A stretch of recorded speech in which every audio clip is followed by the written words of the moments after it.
أعوذ بالله من الشيطان الرجيم بسم الله الرحمن الرحيم وبه نستعين الحمدللہ اللہ تعالیٰ کی مہربانی اور توفیق سے اسلامی موضوعات پر گفتگو کرنے کی توفیق اللہ تعالیٰ دے رہا ہے اور آپ کی خدمت میں کچھ معلومات پیش کر رہا ہوں، لیکن آج کل ملکی حالات کے لحاظ سے پھر نیٹ کے مسئلے کے لحاظ سے محسوس ہو رہا ہے کہ یا تو اس موضوع میں سامعین کی دلچسپی نہیں ہے یا ان کے ساتھ کوئی نیٹ ورک کا مسئلہ ہے۔ تو میں نے تو سوچا تھا کہ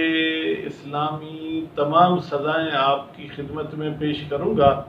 لیکن اب محسوس ہو رہا ہے کہ اس میرے پروگرام کو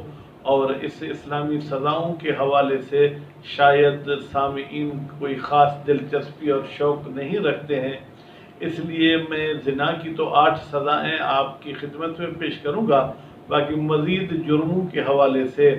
اگر آپ لوگوں کی طرف سے فرمائشیں آئیں تو آگے گفتگو کروں گا، نہیں تو اس بحث کو پھر یہیں پر میں سمیٹ لوں گا۔ تو امید کرتا ہوں کہ جو بھی احباب اس میرے کلپوں کو دیکھتے ہیں وہ میرے چینل کو بھی سبسکرائب کریں اور اس کے ساتھ ساتھ وہ خود بھی سنیں اور اپنے احباب کو بھی کہیں کہ وہ بھی سنیں۔ 8 سزاؤں میں سے 2 سزائیں آپ کی خدمت میں پیش کر چکا، تیسری سزا زنا کی جو ہے وہ ہے جناب 100 کوڑے۔ 100 کوڑے لگیں گے صرف اور صرف،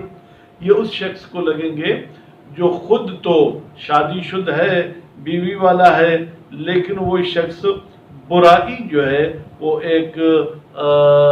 بچی سے کرتا ہے جو 9 سال کی بھی نہ ہو، یا وہ ایک پاگل عورت کے ساتھ برائی کرتا ہے، تو اس شخص کو 100 کوڑے لگیں گے۔ اب سوال یہ ہے کہ یہ 100 کوڑے کس طریقے سے لگنے چاہیے اور یہ کوڑے کون لگائے گا؟ تو کوڑے تو لازمی حاکم شرع کے حکم سے لگیں گے، اور یہ کوڑے جو ہے آرام سے سلو نہیں لگیں گے بلکہ سخت کوڑے لگیں گے، اس لیے کہ قرآن مجید میں ہے وَلَا تَأْخُذْكُمْ بِهِمَا رَأْفَةٌ، یہ جو زنا کرنے والے اور زنا کرنے والی کو آپ سزا دے رہے ہیں، اس میں رحم دلی، مہربانی اور آپ کو کوئی احساس نہیں بلکہ سختی کے ساتھ کوڑے مارنے ہیں۔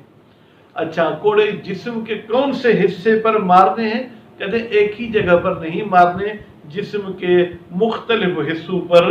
مارنے ہیں، البتہ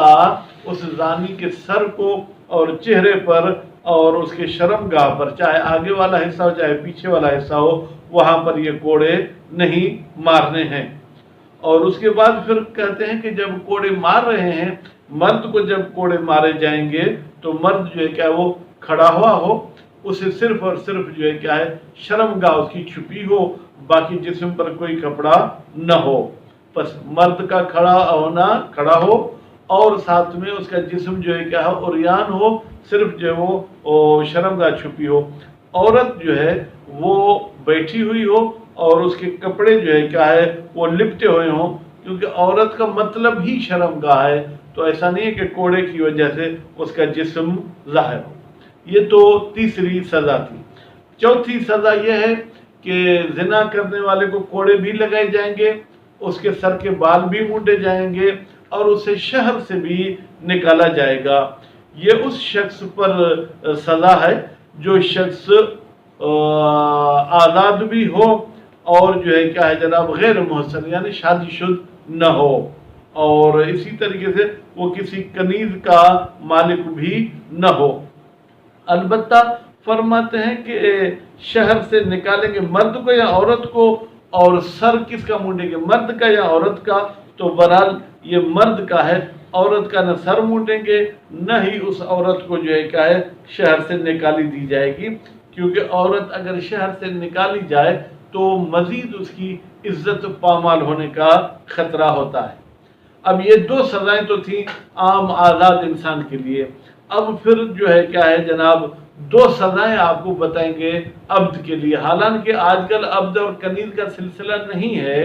وہ جب امام زمانہ آئیں گے